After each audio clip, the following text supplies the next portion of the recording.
account. Former Giants running back Saquon Barkley has reached an agreement with the Philadelphia Eagles. And now Saquon Barkley, a man who a lot of people say was one of the only bright sides for the Giants for a few years. He's in a new team with a new check and hopefully a new culture taking place in Philadelphia, even though they won a Super Bowl just a couple years ago.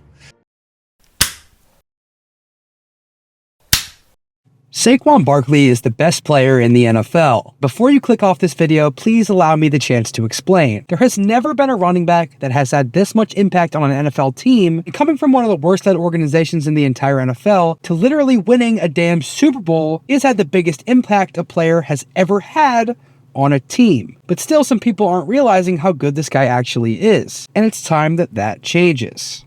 Okay, so if you have the smallest amount of ball knowledge, then you already know this man's story. He balled out at Penn State and was borderline Heisman Trophy winning, making it all the way to the finals in 2017. He would then go on to be drafted second overall by the New York Giants, and everybody thought this man would be able to turn around this organization in a very, very short period of time. Well, it's safe to say that that did not happen. In his time with the Giants, he was by far the best player on the team when he was healthy. Yes, when I say he was healthy, because he was running behind one of the worst offensive lines in the entire NFL. And that sure as hell did not help his case when it meant being the best player in the NFL. So it's 100% safe to say that his talent was being so wasted in New York. So when he was finally able to get out of New York, he did, signing with the team's rival, the Philadelphia Eagles, with a 3-year, $37 million contract. That's essentially unheard of for a running back. I don't know why the NFL doesn't want to pay him. It's kind of funny. But now that we know how this guy got to where he is today, it's a good time to explain how he's actually the best player in the NFL. The Eagles have been one of the best teams in the NFL for a very long time, making it to the Super Bowl just 2 seasons ago, and also having a first-round exit last year by the Buccaneers. It's not a surprise that this team has been loaded with talent, but it is surprising how this team has not been able to get that coveted Super Bowl win. But the second that Saquon made it to Philly, there was an incredibly large difference. The amazing offensive line that Philadelphia had finally had somebody to block for. And since Saquon wasn't running behind one of the worst offensive lines in the NFL, everybody knew he'd be a force to be reckoned with. And they were right. Very, very right. You would see it's something for a quarterback to go and have an amazing season and get a ton of MVP votes. But when a running back rushes for over 2,000 yards and hardly makes the top 5, it's literally criminal and is incredibly saddening to see. Roger, I think it's time for me to take your job. Vote me for the position for NFL commissioner. Anyways, if you can sit here and tell me that there's a player in the National Football League that had more of an impact on his team this year than Saquon did, you're lying. And I don't really particularly think you're that smart. But with my limited amount of ball knowledge and 20 years of wisdom on this planet, I actually turned 20 the day I'm uploading this video. Yeah, I'm 20 years old.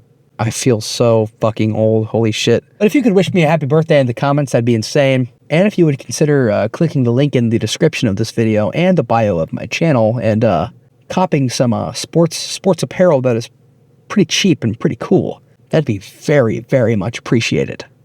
Anyways, back to the video. There are only 2 other players in the NFL that might have an argument to being more valuable than Saquon is. That's Lamar Jackson and Josh Allen. If those teams didn't have those guys, they would be bottom 10 teams in the entire NFL. But based purely on stats, there isn't a better running back in the league, and there isn't a more valuable player in the league. The season he had with the Eagles, capping off an insane year with a Super Bowl championship, it further proves the fact that the Eagles could not have done it without Saquon. The best player in the league, on the best team in the league, has got to be the most valuable, right? Okay, my rant is over, but let's take a deeper look into some stats, and so I can actually prove to you that Saquon is better.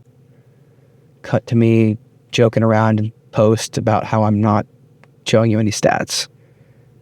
It's very hard to compare running back stats and quarterback stats to see who's actually better, because both of their stats are very subjective to the players they have around their team. If a quarterback does not have good wide receivers, he's not going to have very good stats. And if a running back does not have a very good offensive line, they're not going to have that great of stats. You saw it in New York. Saquon obviously had the talent to be amazing, but running behind the worst offensive line in the NFL really does hurt. He has single-handedly turned around this Eagles organization after having lost a ton of great players last offseason. So it's safe to say he had the most potential in the entire NFL, and it was being wasted by a horrible Giants organization. I think I just hit my mic there. I'm sorry, but I'm not redoing that. It took 25 times. This entire video was essentially an opportunity for me to glaze my favorite player in the NFL, and I think I successfully did that. And once again, I am uploading this on my birthday, so click the link in the description and please.